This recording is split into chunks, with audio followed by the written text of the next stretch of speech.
Saudi আরবের সঙ্গে একটি বিস্তৃত পারমাণবিক চুক্তি করেছে যুক্তরাষ্ট্র। এই চুক্তির মাধ্যমে ভবিষ্যতে সৌদি আরব নিজস্ব পারমাণবিক বিদ্যুৎ কেন্দ্রের জন্য প্রয়োজনীয় জ্বালানি সমৃদ্ধ করার সুযোগ পেতে পারে।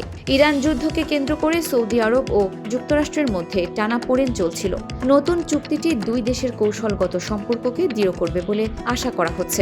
এই চুক্তি যুক্তরাষ্ট্রের পারমাণবিক শিল্পে কয়েকশো কোটি ডলারের ব্যবসার সুযোগ তৈরি করবে। প্রথমেই এর সুফল পেতে পারে ওয়েস্টিংহাউস। মার্কিন কোম্পানিটি বিশ্বের বিভিন্ন দেশে রপ্তানি হওয়া অনেক পারমাণবিক চুল্লির নকশা তৈরি করে থাকে। এই চুক্তি নিয়ে কয়েক বছর ধরেই আলোচনা চলছিল। জো বাইডেন প্রশাসনের সময় এটি একটি বৃহত্তর কূটনৈতিক প্যাকেজের অংশ হিসেবে বিবেচিত হয়েছিল। এর শর্ত ছিল সৌদি আরব ইসরায়েলকে আনুষ্ঠানিকভাবে স্বীকৃতি দেবে। তবে 2023 সালের 7 অক্টোবরের পর সেই সম্ভাবনা অনেকটাই ক্ষীণ হয়ে যায়। 2023 সালের 7 অক্টোবর ফিলিস্তিনের স্বাধীনতাকামী সশস্ত্র গোষ্ঠী হামাস ইসরায়েলে হামলা চালায়। এর জবাবে সেদিন থেকেই গাজায় হামলা শুরু করে ইসরায়েল।